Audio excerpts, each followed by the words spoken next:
안녕하세요. 저는 아들 하나 있는 60대 중반의 여성입니다. 여러분들에게 기막히고 충격적인 이야기를 전할까 합니다. 제 아들과 관련된 이야기라 어디 쉽게 이야기할 수도 없는 노릇이고 고민 끝에 익명의 힘을 빌려 이렇게 글을 써봅니다. 앞으로 저와 아들이 어떻게 지내면 좋을지 조언해 주시면 감사하겠습니다. 어린 시절 제 가정은 평범한 집안이 아니었습니다. 저희 아버지는 술만 드시면 폭력적으로 변하여 엄마와 저를 지독히도 괴롭히셨습니다. 어릴 때부터 어른이 되면 아버지에게서 빨리 벗어나고 싶은 마음뿐이었죠. 그러던 중에 아는 지인의 소개로 젊은 나이에 한 남자를 만나게 되었습니다. 솔직히 소개받은 그 남자에게 호감도 없었고 외모도 제 마음에 들지 않았지만 그래도 그를 몇 번이고 만나게 되었습니다.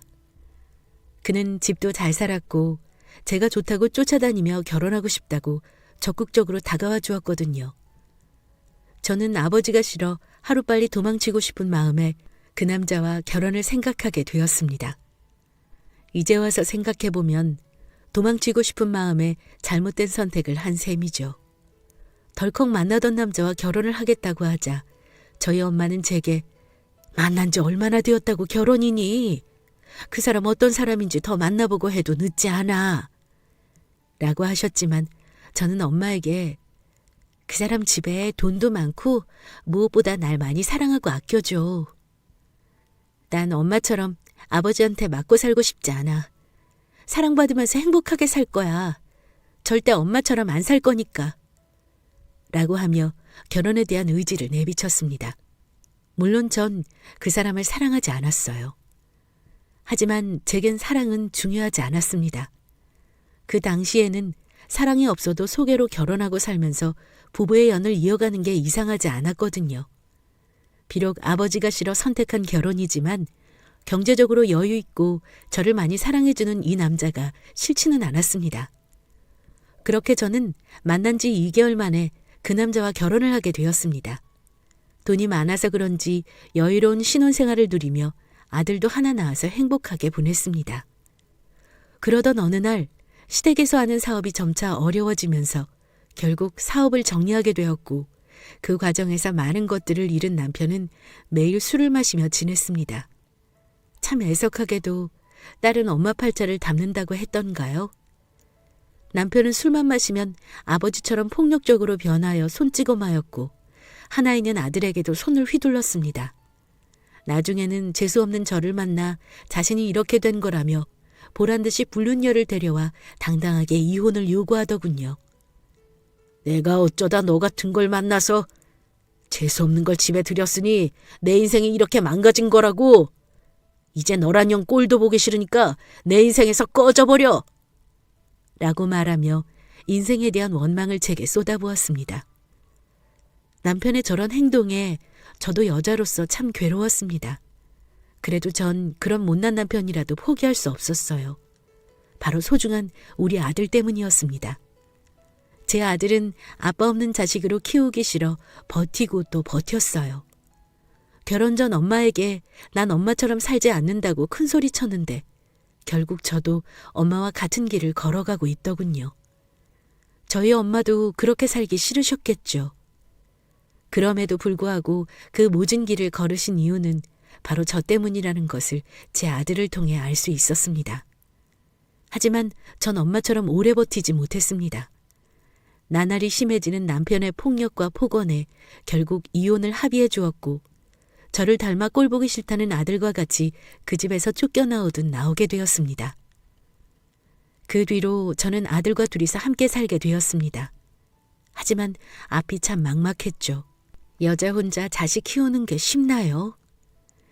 그렇지만 저만 보고 있는 아들을 위해서라도 힘든 일 마다하지 않고 닥치는 대로 일하며 키웠습니다. 아들이 사춘기에 접어들면서 질 나쁜 아이들과 어울리며 방황도 하였지만 저는 아들을 이해했습니다. 아빠 없이 자라게 하여 미안했고 돈이 무엇인지 먹고 살아야 했기 때문에 아빠의 빈자리뿐 아니라 엄마의 빈자리도 많이 느꼈을 불쌍한 아들. 아들이 작은 사고를 칠 때마다 모두 다 제 잘못인 것 같아 가슴이 무너져 내렸습니다. 그래도 전 아들을 포기할 수 없어 눈물로 설득하며 노력하였고 제 마음이 통했는지 아들은 조금씩 친구들과 멀어지더니 고등학교 2학년 때부터 공부도 열심히 하더군요. 서울은 아니지만 수도권 대학을 졸업하여 중소기업에 취직도 했습니다. 2년가량을 열심히 다니더니 그곳에서 일하는 격리 아가씨와 결혼을 하고 싶다고 하더군요. 처음 우리 며느리가 인사 온 날이 아직도 생생합니다. 단정하게 차려입은 옷과 수수한 화장, 환하게 웃으며 인사하던 모습을요. 어머니, 처음 인사드립니다. 창호 씨 여자친구예요. 목소리도 어찌나 곱던지 저는 그런 며느리가 처음부터 참 마음에 들었습니다. 어서 와요. 오느라 힘들었죠? 배고플 텐데 얼른 들어와서 식사해요. 함께 식사를 마치고 과일을 먹으며 이야기를 할 때 우리 아들이 왜 좋은지 물어봤어요. 그러자 며느리는 어머니께서 홀로 창호 씨를 키우셨다고 들었어요. 창호 씨는 그런 어머니께 효도해야 한다며 참 성실하게 일하더라고요. 요즘 사람답지 않게 착하고 책임감 있는 모습이 좋았어요. 창호 씨의 가정사를 듣고 안쓰러워했던 적도 있었는데 그런 내색 없이 열심히 사는 모습이 멋지더라고요. 라고 웃으며 말하는데 주책맞게 며느리 앞에서 눈물을 보였습니다.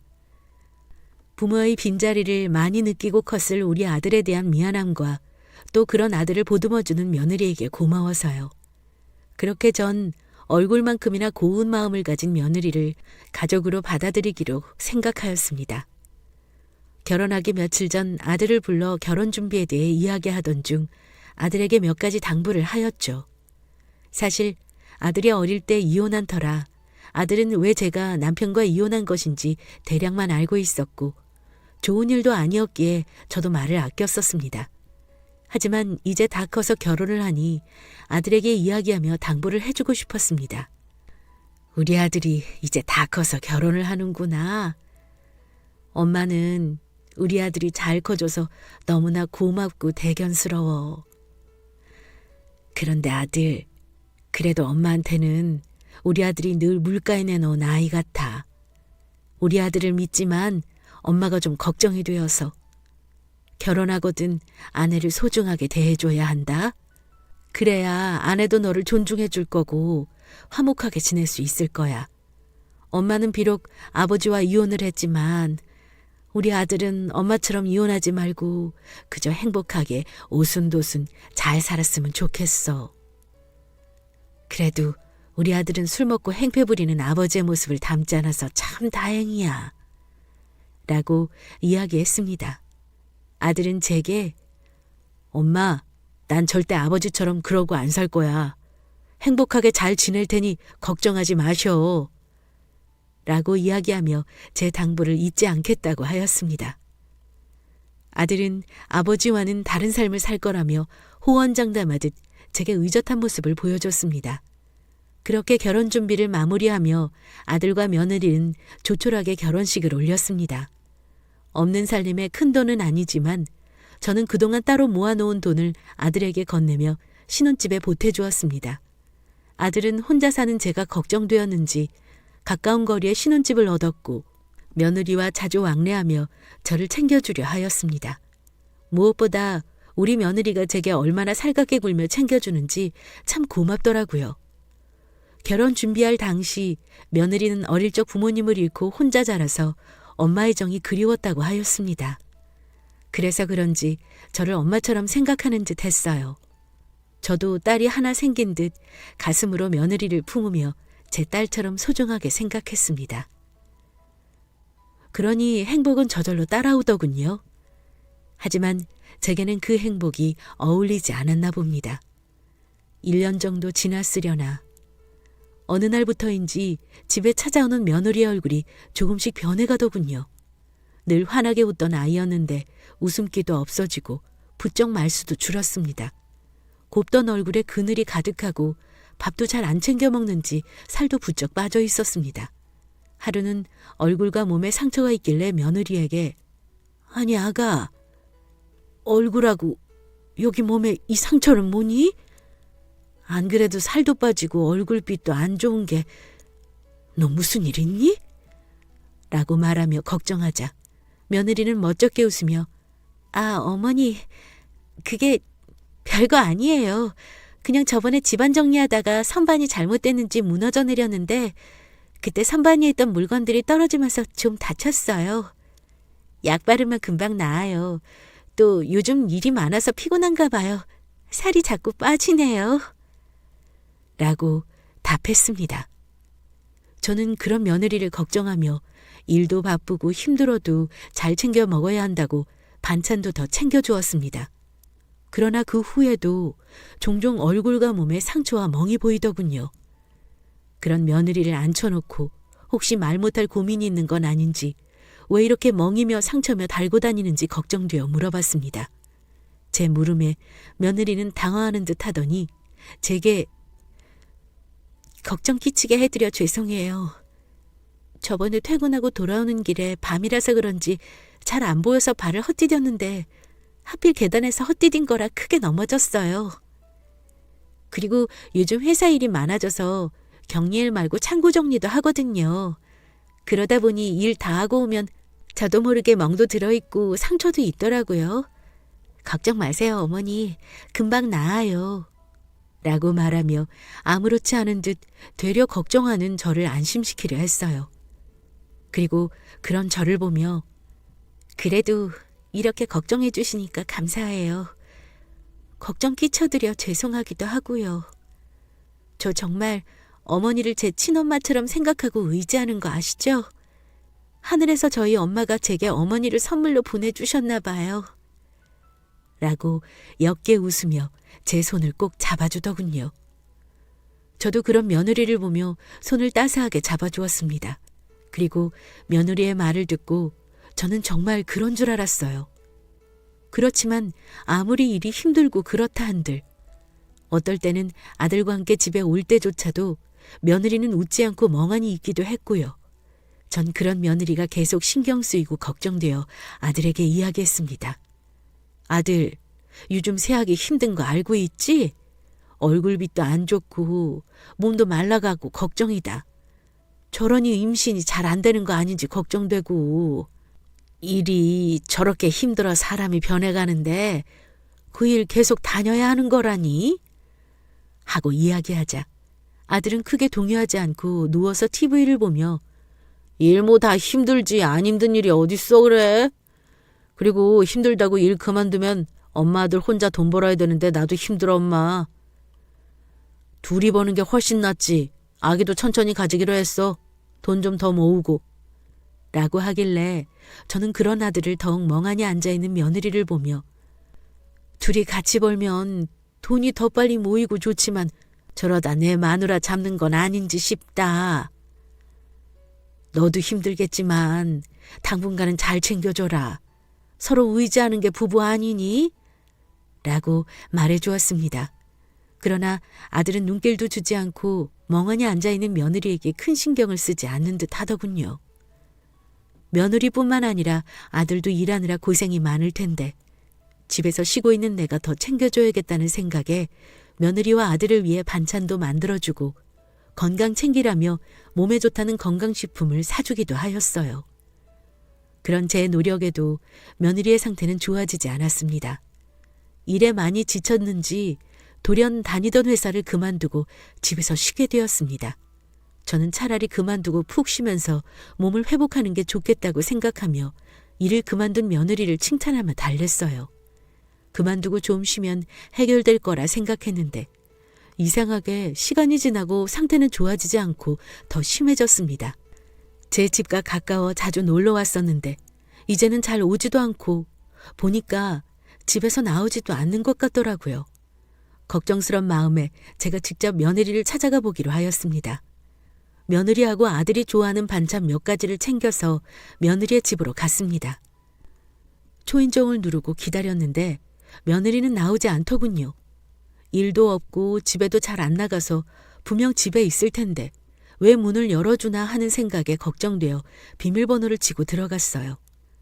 집 문을 여니 온통 깜깜한 것이 불이 다 꺼져 있더군요. 며느리가 잠시 어디 볼일 보러 간 건가 싶어 반찬을 냉장고에 넣어 정리하고 온 김에 집안 청소나 좀 해줄 겸 불을 켜고 정리를 하다 안방으로 들어갔습니다. 안방 불을 켜자 저는 깜짝 놀라고 말았어요. 며느리는 안방 창밖을 보고 앉은 채로 멍하니 있었습니다. 제가 온 줄도 모르고요. 저는 며느리에게 다가가 이렇게 말했습니다.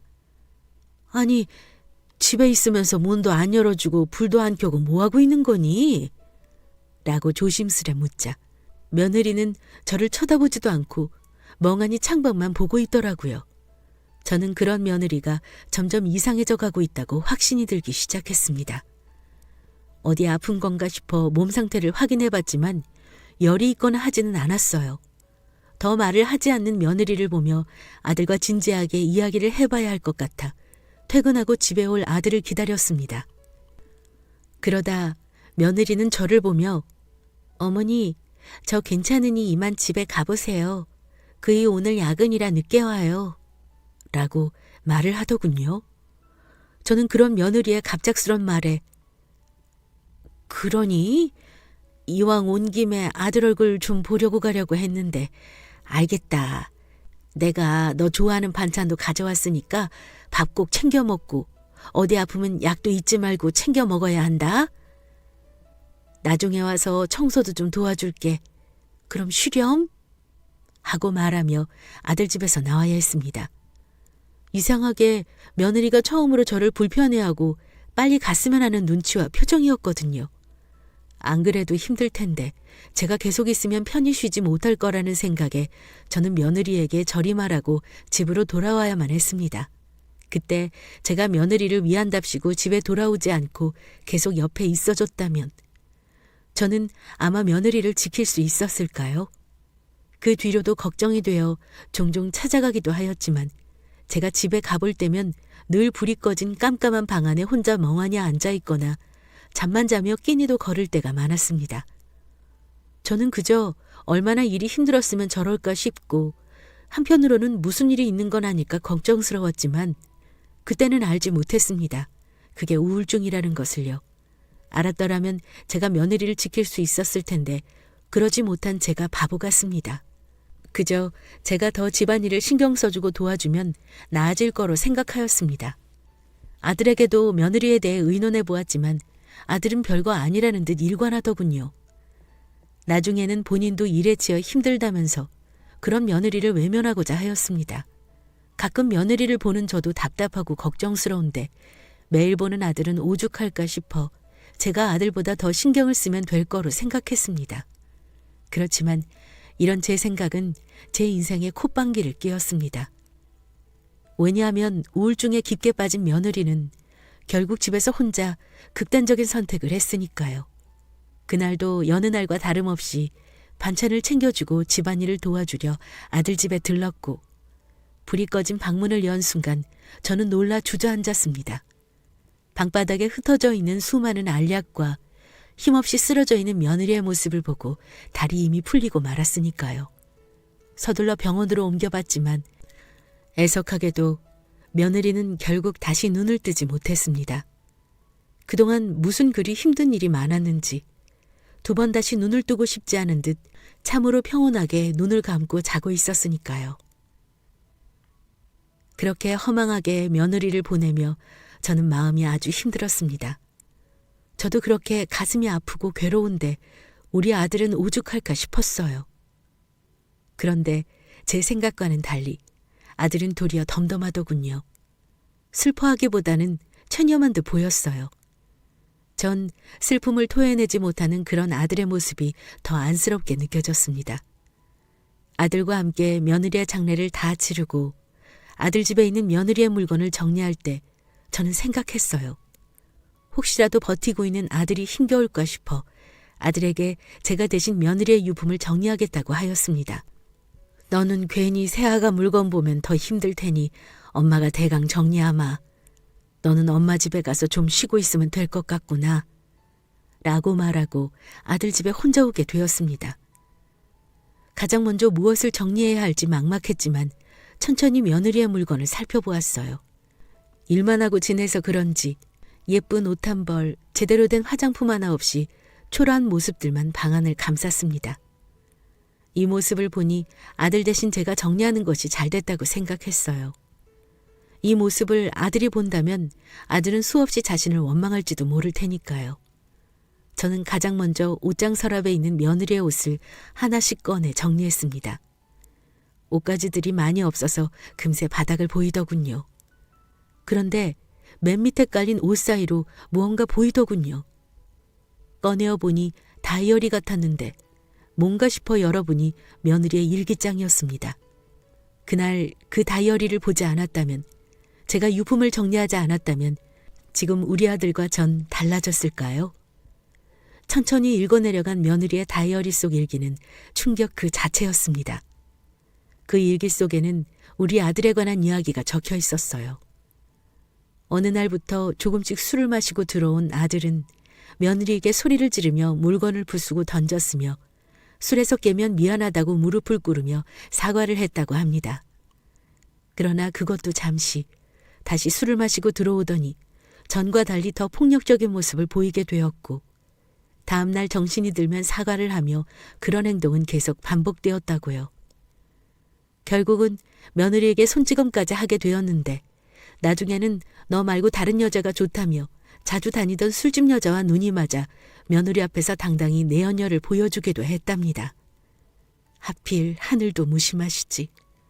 그때 우리 며느리는 임신 초기라는 것을 알게 되었고, 자신의 아이에게 아빠 없는 슬픔을 주고 싶지 않아 아들에게 매달리며 가정을 지키려 노력을 하였더군요. 애절한 며느리의 마음을 몰라주고 아들은 되려 그런 며느리가 지겹다며 술을 먹고 손찌검까지 하며 난동을 부리다 그 바람에 며느리가 다치게 되었고, 초기 때 스트레스를 크게 받아 결국 아이까지 유산됐고요.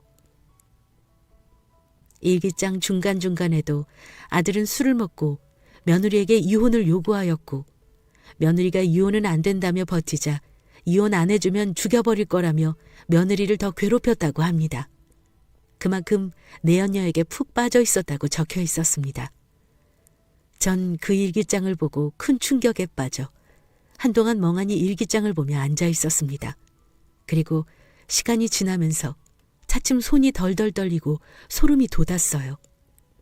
그동안 정말 내 아들이 며느리에게 이런 못된 짓을 한 것인지 믿기지 않았고, 지난 시간이 혼란스러웠습니다. 그리고 내 아들이지만 왜 난 아들이 이런 모습을 알지 못했을까? 며느리와 아들은 왜 내게 모든 것을 감추고 내 눈과 귀를 먹게 했을까? 내 아들이 내게 두 얼굴이었다는 생각에 소름이 확 끼쳤습니다. 전 정신을 가다듬고 며느리의 다이어리를 챙겨 집에서 쉬고 있는 아들에게 달려갔습니다. 그리고 아들 앞에 며느리의 일기장을 보여주며 사실인지 물었죠. 너 새아기가 쓴 일기장 속 이야기가 정말 사실이니? 라고 물었고, 아들은 일기장을 넘겨보며 읽고 보더니 짜증 섞인 목소리로 낮게 아이씨 라고 읊조리더군요. 전 그런 아들의 태도를 통해 일기장 속 이야기가 사실이라는 것을 알게 되었고, 순간 아들에 대한 실망감과 분노가 섞여 처음으로 아들의 뺨을 때렸습니다. 내가 어떻게 이런 짐승만도 못한 짓을 할 수가 있니? 착하기만 한 줄 알았던 내 아들이 어떻게 이럴 수가 있냔 말이야. 내가 내 아버지한테 어떤 대접을 받고 살았는데 아버지 자식 아니랄까봐 좋은 것도 아닌 것을 닮아서 이럴 수가 있냔 말이야. 난 그것도 모르고 그 불쌍한 것을 그렇게 허망하게 가게 했잖니. 이 말은 제가 어쩌면 좋을꼬. 라고 말하며 주저앉아 목 놓아 울었습니다. 그리고 조금 진정되었을 때 아들을 경찰에 신고했습니다. 정신이 들고 마음이 차분해지자 며느리가 스스로 목숨을 끊었을지 의심스러웠고, 설사 스스로 목숨을 끊었다고 할지라도 홀로 죽음을 맞이하게 내몰아간 것은 제 아들이니까요. 또 며느리 뱃속에 있는 아이까지 떠나게 한 아들이 사람처럼 보이지 않았습니다. 전 며느리가 써놓은 다이어리 속 일기를 증거로 경찰에게 다시 수사해달라고 요청했어요. 전 그동안 제 아들이 성실하고 그저 착한 아이일 거라고 생각한 바보 천치였습니다. 남편 복은 없어도 자식 복은 있다고 생각하며 잘 자라준 아들을 대견스러워하였는데 그게 전부 거짓이었다니요. 외할아버지와 아버지의 모습을 똑같이 빼닮은 아들이 그저 원망스러웠습니다. 그리고 그 모진 시간을 견뎌낸 며느리가 같은 여자로서 불쌍하게만 느껴졌습니다. 바보같이 미련하게 살지 말고 내게 도움을 요청하지. 아니면 도망이라도 가서 더 나은 인생을 살았어야지. 그 모든 시간을 다 견디며 제게 내색조차 없었던 며느리가 많이 보고 싶었습니다. 어쩌면 그동안 며느리는 제게 여러 번의 도움을 요청하였는지도 모릅니다. 제가 그런 며느리를 외면한 거라 생각하니 스스로가 참 용서가 안 되는군요. 그렇게 한없이 착하고 애초로운 아이를 더 살펴보고 신경 썼더라면 이런 일이 오지 않았을 터라는 죄책감이 듭니다. 이런 제 마음을 하늘이 알았는지 결국 힘들다는 며느리에 관한 재수사가 시작되었고 아들은 어떻게 자식을 의심하고 신고할 수 있냐며 저를 원망하더군요. 엄마라는 사람이 어떻게 나를 의심해? 내가 술 먹고 좀 때렸다고 날 살인범으로 생각하는 거야? 인생 살기 싫어 지가 자살한 것을 왜 내 탓을 하느냐고? 라고 제게 악을 쓰는 아들. 수사를 제대로 해봐야 알겠지만 만약 아들이 그런 짓을 한 게 아니더라도 전 아들을 신고한 것에 후회는 없습니다. 사람을 꼭 죽여야만 잘못한 게 아니잖아요. 한 사람을 죽음의 길로 떠민 것도 잘못 아니겠습니까? 저도 앞으로 평생을 며느리에게 속죄하며 살겠지만 못난 아들도 제 마음을 이어받아 죄를 뉘우쳤으면 좋겠습니다. 여러분들이 보시기에는 자식을 신고한 어미가 어디 있느냐고 비난하실지 몰라도 제 자식이기 때문에 한없이 못났어도 제 자식이기 때문에 어미로서 잘못한 것은 바로잡아주고 싶었습니다. 못난 아들을 대신하여 며느리에게 머리를 조아리며 죄를 빌면서 수사 결과를 기다렸습니다. 수사를 통해 알게 된 사실은 아들이 며느리를 죽였다는 직접 증거는 나오지 않았기에 살인죄는 적용되지 않았지만 그간 이루어진 협박, 폭행, 그리고 임신한 아내를 폭행하여 일어난 유산에 대한 죄가 인정돼 실형을 살게 되었습니다. 초범인 것을 고려하여 오랜 시간을 교도소에서 지내는 건 아니지만 그래도 아들이 자신의 죄를 뉘우치고 죄값을 다 치르고 나오게 된다고 하니 한편으로는 마음이 아프지만 이 기회로 다시 새 사람으로 태어났으면 좋겠습니다. 아들은 여전히 저를 원망하며 제 면회를 거부하고 있습니다.